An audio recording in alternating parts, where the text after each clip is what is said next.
முதல்ல பொண்ணோட மாமியார் தான் நலுங்கு வச்சு வளையல் போடணும். அக்கா என்ன பத்மா, நீ நலங்கு வச்சு ஆரம்பிச்சிரு. நான் குழந்தை குட்டி பெற்றுக்காதவன். கௌசிக்கு முதல்ல என் கையால வளையல் போட வேண்டாம். வா, சாமி கும்பிட்டு வளகாப்பியும் பார்த்துட்டு போலாம். வா, என்ன வாடா, வா.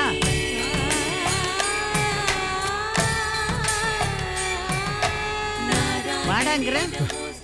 வேணாம் பாட்டி.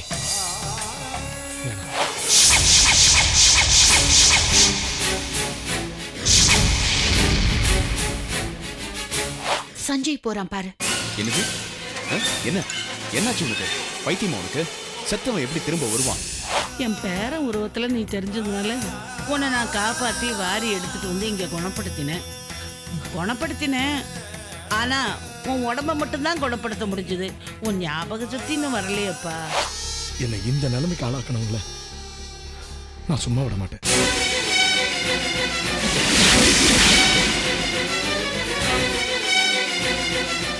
என்னோட முதல் குறி வேணா தப்பிச்சிருக்கலாம், ஆனா இந்த தடவை அவன் நிச்சயமா தப்பிக்க மாட்டான். அவனை க்ளோஸ் பண்ணி அவன் பிரேதத்தை எரிச்சு அவனோட சாம்பல்ல கடல்ல கரைச்சிட்டு வர.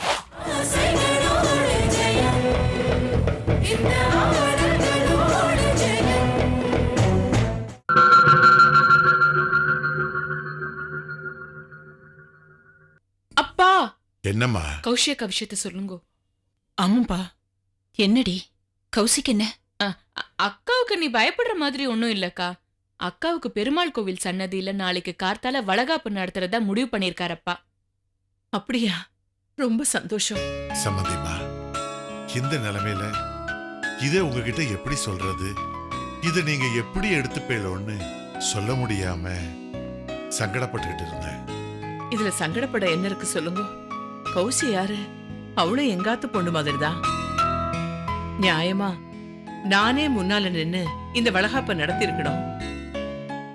எனக்கு அதுக்கு கொடுத்து வைக்கல. அம்மா, உங்க ஆசீர்வாதம் எனக்கு கிடைச்சாலே போறோம். அடியே, ஏன் ஆசீர்வாதம் நோக்கி எப்பவும் உண்டுடி. கொஞ்சரு ஸ்ரீ, ஒரு 101 ரூபா இருக்கடா? இருக்குமா? இந்தம்மா. 1 ரூபா கொடு. இந்தாங்க. இந்தாம்மா, பொண்ணை வைக்கிறேன், பூவை வைக்கிறேன். இப்போதைக்கு என்னால செய்ய முடிஞ்ச சீருதுதான். இது பூ இல்லம்மா, புதையல். உங்க அன்பும் பாசமும் கலந்த புதையல். என் அம்மாவே நேர்ல வந்து ஆசீர்வாதம் பண்ண மாதிரி எனக்கு ரொம்ப சந்தோஷமா இருக்கு. பிரசவம் நல்லபடியா ஆயி ஒரு பேரனையோ பேத்தியோ பெத்து என் கையில கொடுத்துரும். அது போறோம் எனக்கு. நன்னாரு சம்பந்தி. நாளைக்கு இவருக்கு ஆபரேஷன் மத்தியானம் தான். நான் காத்தால பத்மாவை வளகாப்புக்கு அமைச்சு வைக்கிறேன். அவ உங்க கூட இருந்து எல்லாத்தையும் நல்லபடியா முடிச்சு கொடுப்பா. நீ போயிட்டு வா பத்மா, நான் அவரை பாத்துக்கிறேன். நீ போயிட்டு வா. அம்மா, நிறைக்குடம் தழும்பாதுன்னு சொல்றது எவ்வளவு பெரிய உண்மைன்னு உங்களை பார்த்ததுக்கு அப்புறம் தான் எனக்கு தெரியுது. உங்க பெரிய மனசுக்கு கீழே கிடையாதுமா. மாப்பிள்ள, அப்பாவை பார்த்துக்கோங்க. அம்மாவுக்கு தைரியம் சொல்லுங்க. எல்லாம் நல்லபடியா முடியும். சரி, நாங்க புறப்படுறோம். வாங்க. வரேம்மா. வரே சம்பந்தமா. வரோம். வரோமா? வாங்க.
நல்ல நேரம் வந்துடுத்து.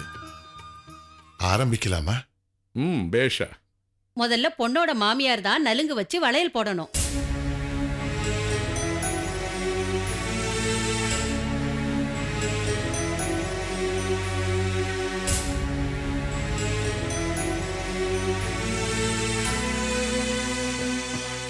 அப்பா,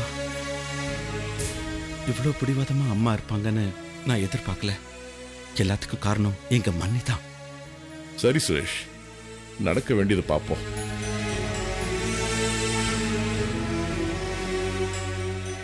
எங்க அம்மாவுக்கு உடம்பு முடியல, படுத்த படுக்கையா இருக்கா. நித்யா, மாட்டு பொண்ணை அங்கிருந்தே வாழ்த்துறேன்னு சொல்லி அனுப்பியிருக்காங்க. பொண்ணு வீட்டுல முக்கியமானவங்க விசேஷத்தை ஆரம்பிங்க ப்ளீஸ். கௌசியுடைய மூத்த அக்கா நலங்கு வச்சு வளையல் போட்டலாமே. நித்யா, நலுங்கு வச்சு முடிச்சாச்சுன்னா எல்லாரும் உடனே கிளம்பிடுவா. நீ போய் சாப்பாடு எல்லாம் ரெடியா எடுத்தான்னு பாரு. ஒருவேளை ரெடியாலனா உடனே அவளை ரெடி பண்ண சொல்லு. சரி. அக்கா, வைஷுக்கா, ஆ இங்க வா.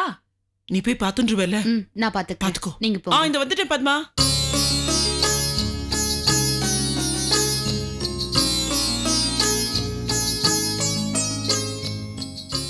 அக்கா, என்ன பத்மா, நீ நலங்கு வச்சு ஆரம்பிச்சிரு. என்னாச்சுக்கா? என்ன யோசிக்கிற? வேண்டாம் பத்மா. ஏன்? நான் குழந்தை குட்டி பெத்துக்காதவன். கௌசிக்கு முதல்ல என் கையால வளையல் போட வேண்டாம். நீதான் குழந்தை பெத்துண்டவ. முதல்ல நீயே வளையல் போட்டு ஆரம்பிச்சு வை.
சார், என்ன சார், உங்களுக்கு சந்தோஷமா இல்லையா? இல்ல சுரேஷ், சஞ்சயோட ஞாபகம் வந்துருச்சு. சஞ்சயோட இடத்துல நான் தான் இருக்கேன். அப்பா, சஞ்சய் தெய்வமா இங்கதான்ப்பா இருக்கான். அவனோட ஆசீர்வாதத்தால தான் இந்த சுப நிகழ்ச்சியே நடக்குது. என்னப்பா சொல்ற? ஆமாப்பா, சஞ்சய் நம்மளை விட்டு எங்கேயும் போகலப்பா, இங்கதான் இருக்கான்.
கடைசியா பொண்ணோட புருஷன் தான் நலுங்கு வச்சு வளையல் போடணும். வாங்க வாங்க தம்பி, வந்து போட்டு விடுங்க.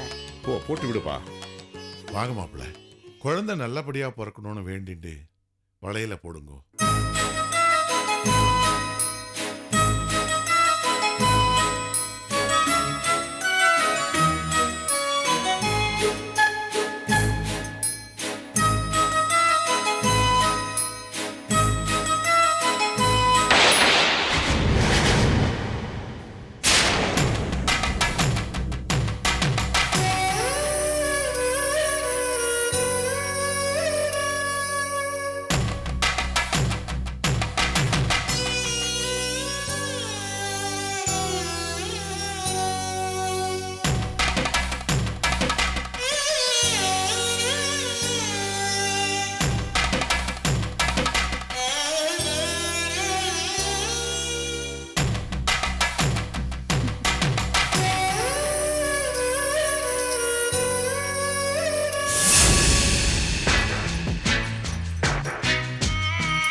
இருளில் முகம் தெரியாமல் காதல் கண்மணி திறந்தும் முகவரி மறந்த பாடல்.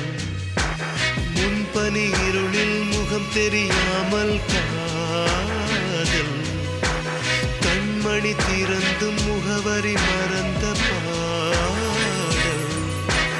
காதல் வாசத்தை சுவாசம் உணராதோ, நெஞ்சே உன் சத்தம் காதில் கேளாதோ, காற்றே உன் வார்த்தை சாட்சி கூண்டில் ஏறாதோ. என்னப்பா வளையல பார்த்துட்டு இருக்க? தம்பி, வளையல கொடுக்குறீங்களா? கோயில்ல என்னம்மா விசேஷம் நடக்குது? பக்கத்தாத பொண்ணுக்கு வளகாப்பு நடக்கிறது. வாடா, போய் பக்கத்துல போய் பார்ப்போம். போகும் பாதைகள் வளைவில் சேராதோ, முன்பனி இருளில் முகம் தெரியாமல் காதல் கண்மணி திறந்து முகவரி மறந்த பா.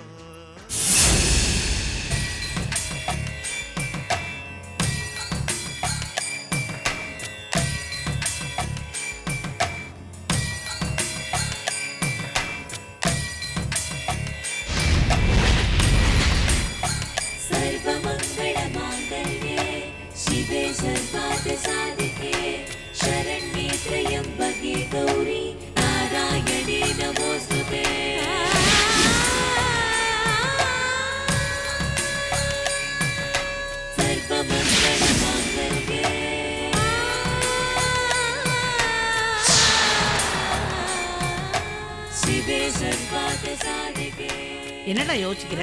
வா, சாமி கும்பிட்டு வளகாப்பியும் பார்த்துட்டு போலாம். வா. என்ன, வாடா, வா.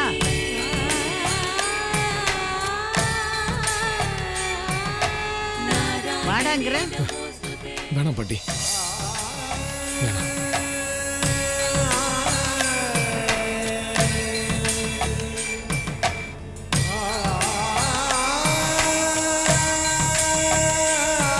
ஏண்டா?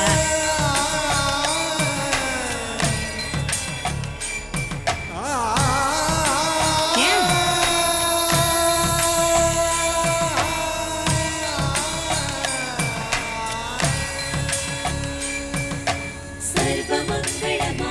என்னடா ஆச்சு?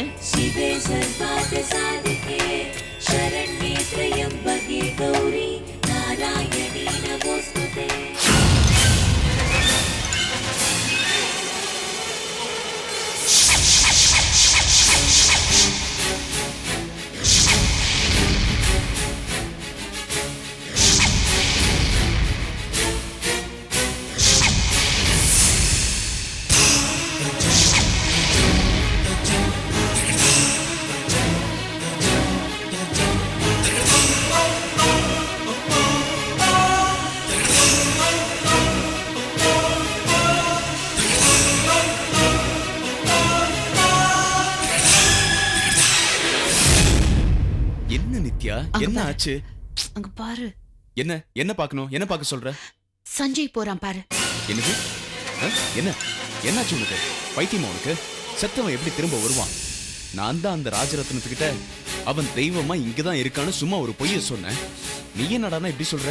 இல்லன்னு எனக்கு நல்லா தெரியும். அது அவன்தான். ஒரு கிழவி கையை பிடிச்சிட்டு போனானே, அதுவும் உளவு பார்த்துட்டு போனானே, எனக்கு நல்லா தெரியும் அவனே தான்.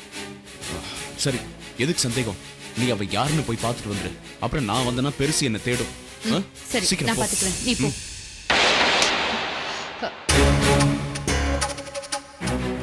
எங்க போறீங்க? நலங்கு பாட்டு பாடணும், வாங்க. உனக்கு விவஸ்தையே கிடையாதா? மேனஸ்லம் போறவங்க கையை பிடிச்சி எடுக்கிற.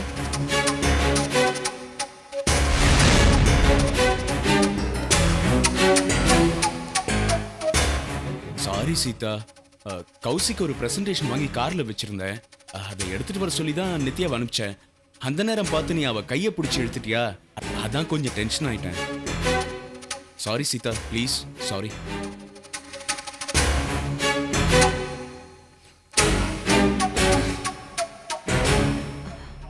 என்ன பாஸ்கர் அண்ணன் இந்த நேரத்துல போய் சீதாவை கொஞ்சிட்டு? ஐயோ, அவன் அவன் சஞ்சியா இருப்பானோங்கிற டென்ஷன்ல இவன் மேல கோவத்தை காமிச்சிட்டேன். சரி, நீ சீக்கிரமா போய் அவனை ஃபாலோ பண்ணி விஷயத்தை தெரிஞ்சுக்கிட்டு வா. மிஸ் பண்ணிடாத, சீக்கிரம் போ. சரி நீ போ, நான் என்னன்னு பாத்துட்டு வரேன். என்னப்பா இப்படி பண்ணிட்ட? கோயிலுக்கு போயிட்டு சாமி தரிசனம் பண்ண விடாம பிடிச்சி இழுத்துட்டு வந்துட்டியா? இல்ல பாட்டி, அங்க ஏதோ வளகாப்பு விசேஷம் சொன்னாங்க, அதான் உங்களை கூட்டிட்டு வந்துட்டேன். ஏன்பா, கோயில்னா விசேஷம் நடந்துக்கிட்டு தான் இருக்கும். அதனால நமக்கு என்னப்பா? உன் ஊரும் தெரியல, பேரும் தெரியல. அங்க போய் சாமிக்கு ஒரு அர்ச்சனை பண்ணிட்டு வந்தாலாவது ஏதாவது விடிவு காலம் பிறக்குமான்னு நினைச்சேன். அதுவும் இல்லாம போயிடுச்சு. ஆமாம் பாட்டி, விசேஷம்னா கூட்டம்லாம் இருக்கும். கூட்டம் இருந்தா உனக்கு என்னப்பா? எனக்கு பிடிக்கல பாட்டி. ஒரு 4 பேர் சேர்ந்து இருந்தாலே என்னதான் பண்ணிடுவாங்களோன்னு பயமா இருக்கு. மனசெல்லாம் துடிக்குது. அதான் என்னால் அங்க இருக்க முடியல. அதான் உங்களை இங்க கூட்டிட்டு வந்துட்டேன். 4 இடத்துக்கு போய் 4 பேர் பார்த்தா தானே நீ யாருன்னு தெரிஞ்சுக்க முடியும்பா. நான் யார் பாட்டி? எனக்கு என்ன பேர்? எனக்கு கூட பிறந்தவங்க யாரா இருக்காங்களா? எனக்கு அப்பா அம்மா இருக்காங்களா? பாட்டி, இன்னைக்கு கோயில்ல ஒரு பொண்ணுக்கு வளகாப்பு நடந்தது. அதே மாதிரி என் பொண்டாட்டிக்கு வளகாப்பு நடந்திருக்குமா? எனக்கு குழந்தைங்களா இருக்கா? சொல்லுங்க பாட்டி, சொல்லுங்க. எனக்கு எப்படிப்பா தெரியும்? நீ ரோட்ல அடிபட்டு விழுந்து கிடந்த. போறவங்க வரவங்க எல்லாம் உன்னை வேடிக்கை பார்த்துட்டு போனாங்களே தவிர எந்த பாவியும் உன்னை காப்பாத்த வரல. என்னை கட்டிக்கிட்ட புருஷன் என்னைக்கோ ஓடி போயிட்டான். என் பேரன் ஒருத்தன் சின்ன வயசுலயே காணாம போயிட்டான். என் மகளும் மாப்பிள்ளையும் அவன் போன துக்கத்திலே செத்து போயிட்டாங்க. என் பேரன் உருவத்துல நீ தெரிஞ்சதுனால உன்னை நான் காப்பாத்தி வாரி எடுத்துட்டு வந்து இங்க குணப்படுத்தினேன். ஆனா உன் உடம்ப மட்டும்தான் குணப்படுத்த முடிஞ்சது. உன் ஞாபக சக்தி இன்னும் வரலையப்பா. ஏன் பாட்டி என்னை காப்பாத்தி தொலைஞ்சிங்க? அப்படி விட்டு இருந்தா நான் பாட்டி அனாதையும் செத்துருப்பேன். இப்ப பொறப்ப பத்தி தெரியாம தவிச்சிட்டு இருக்க பாட்டி. இதுக்கு நான் செத்தே தொலைச்சிக்கலாமே பாட்டி. ஏன்பா அப்படி சொல்ற? நீ தங்கமான பையன்பா, 100 வயசு வாழணும். எது வச்சு பாட்டி அப்படி சொல்றீங்க? நீங்க என்ன காப்பாத்துனதுல இருந்து நான் இப்படி குழந்தை மாதிரி இருக்கிறதுனாலயா பாட்டி? இப்படி யோசிச்சு பாருங்களேன். ஏன் பாட்டி நான் ஒரு தீவிரவாதியா இல்ல கொலைகாரனா இருந்திருக்கூடாது? அதனால என்னை எதிரிங்க வந்து தாக்கி இருக்கலாம் இல்லையா? சொல்லுங்க பாட்டி. இருக்காதுப்பா, நிச்சயமா இருக்காது. உன் முகத்தை பார்த்தாலே நீ தப்பு தண்டாக்கு போற பையனா தெரியல. நீ பெரிய இடத்து பையனா தான் இருக்கணும்னு என் மனசுக்கு தோணுது. சரி பாட்டி, நீங்க சொல்ற மாதிரி இருக்கட்டும். அப்ப எனக்கு அடிபட்டு கிடந்தப்போ என் மோதிர பரிசு செயின் ஏதாவது கிடைச்சதா? பாவி பசங்க பணத்து கழுத்துல இருந்தே பொருள் எல்லாம் திருடிட்டு போவாங்க. நீ சுயநலவு இல்லாம கிடந்த. உன் பொருளையா திருடாம இருப்பானுங்க? உன்னை பத்தின எந்த ஆதாரமும் தடையுமே எனக்கு கிடைக்கவே இல்லையப்பா.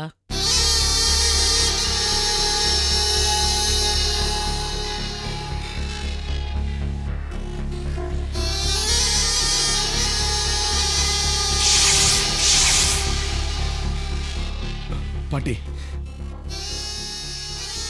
என்னை இந்த நிலைமைக்கு ஆளாக்கணும்ல, நான் சும்மா விட மாட்டேன்.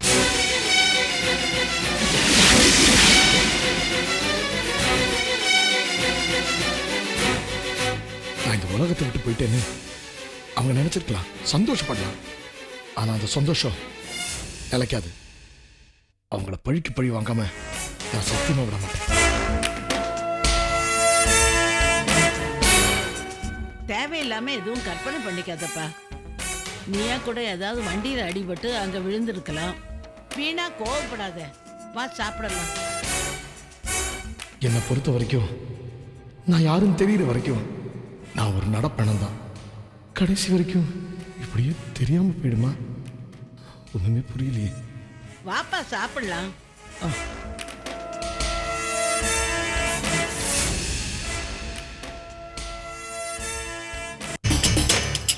நித்யா, சஞ்சய் விஷயத்துல ரொம்ப டென்ஷனா இருக்க. ஆமா, போன காரியம் என்னாச்சு? ஒரு தகவலும் சொல்லாம இங்க வந்து அமைதியா நின்னுட்டு இருக்க, என்ன அர்த்தம்? அந்த இடத்துல எல்லாரும் இருக்காங்க. உன்கிட்ட வந்து நான் தனியா பேசினா நம்ம மேல சந்தேகம் வராது. அதனால்தான் யாருமே இல்லாத இந்த இடத்துக்கு நான் உன்னை தனியா வர சொன்னேன். இங்க வந்து நான் வெயிட் பண்ணிட்டு இருக்கேன். சரி, விஷயத்த சொல்லு. அந்த கிழவியோட பாத்தன்னு சொன்னீங்க, அது சஞ்சய் தானே இல்ல வேற யாராவதா? இல்ல, அவன் சஞ்சயே தான். இருக்காது, இருக்கவே முடியாது. அவனை கொலை பண்ணியாச்சு. அவன் செத்துட்டான். செத்தவன் உயிரோட வந்ததா சரித்திரமே கிடையாது. செத்தாதானே உயிரோட வரமாட்டான். அவன் தான் சாகவே இல்லையே. எப்படி நித்யா அவ்வளவு உறுதியா சொல்ற? சரி, செத்தவனோட டெட் பாடிய நீ கொளுத்துனியா? இல்ல. புதைச்சியா? இல்ல. அப்புறம் அவன் உண்மையா செத்தானா இல்லையா அப்படிங்கறது உனக்கு தெரியாது, அப்படிதானே? ஏன் நித்யா என்ன போட்டு இப்படி குழப்புற? இவ்வளோ நாள் நாம பொய்ய உண்மைன்னு நினைச்சு சந்தோஷமா வாழ்ந்துட்டு இருந்தோம். இப்ப அந்த உண்மை நம்மள தேடி வந்துருச்சு. அப்படின்னா கோவில்ல அந்த கிழவியோட வந்தது சஞ்சய் தான் சொல்ற? இதோ பாரு பாஸ்கரன, நீ எத்தனை தடவை கேள்வியை மாத்தி கேட்டாலும் பதில் ஒன்னே ஒண்ணுதான், அது சஞ்சய் தான். ஆமா, அவனை ஃபாலோ பண்ணி போனியே, அவனை பாத்தியா? அவன் கிட்ட பேசுனியா? பேசுறதாவது? ஏன் பாஸ்கரன, உனக்கு கொஞ்சமாவது மூளை இருக்கா? அவன் என்ன பார்த்திருந்தானா சும்மா விடுவான நினைக்கிற? கழுத்தை நெரிச்சு கொண்டு இருக்க மாட்டான். சரி, யார் அந்த கிழவி? தெரியல, யாருக்கும் தெரியாம அவங்கள ஜன்னல் வழியா எட்டி பார்த்தேன். அப்போ சஞ்சய் அந்த கிழவி கிட்ட, என்ன இந்த நிலைமை கொண்டு வந்தவங்கள சும்மா விட மாட்டேன், பழிக்கு பழி வாங்கியே தீர்வேன்னு கத்தினான். ஆமா, அதுக்கப்புறம் என்ன சொன்னா? அதுக்குள்ள அங்க இருக்கிறவங்களாம் என்ன ஒரு மாதிரி பார்க்க ஆரம்பிச்சிட்டாங்க. இதுக்கு வீணா வம்பு, பிரச்சனை எதுவும் வேணான்னு கிளம்பிட்டான். நீ சொல்றத வச்சு பார்க்கும்போது அவன் சாகல, நம்மள பழி வாங்க துடிச்சுக்கிட்டு இருக்கான். கை புண்ணுக்கு கண்ணாடி தேவையில்ல பாஸ்கரண்ண. எப்படியோ அவன் சாகல, உயிரோட தான் இருக்கான். ஆனா ஏதோ ஒரு காரணத்துக்காக மறைஞ்சிருந்து வாழறான். அவன் நினைச்சானா நம்ம சட்டத்துக்கிட்ட மாட்டி விட முடியும். ஆனா ஒண்ணு, சஞ்சய் உயிரோட இருக்கின்ற விஷயம் மட்டும் அந்த ராஜரத்னத்துக்கு தெரிஞ்சது, நம்ம கதை கந்தல் தான். அவன் உயிரோட இருந்தா தானே இந்த பிரச்சனையே. என்னோட முதல் குறி வேணா தப்பிச்சிருக்கலாம், ஆனா இந்த தடவை அவன் நிச்சயமா தப்பிக்க மாட்டான். அவனை க்ளோஸ் பண்ணி அவன் பிரேதத்தை எரிச்சு அவனோட சாம்பல்ல கடல்ல கரைச்சிட்டு வர. சரி, அவன் இப்ப எங்க இருக்கான்? அவனோட அட்ரஸ் சொல்லு. சொல்றேன், கேளு.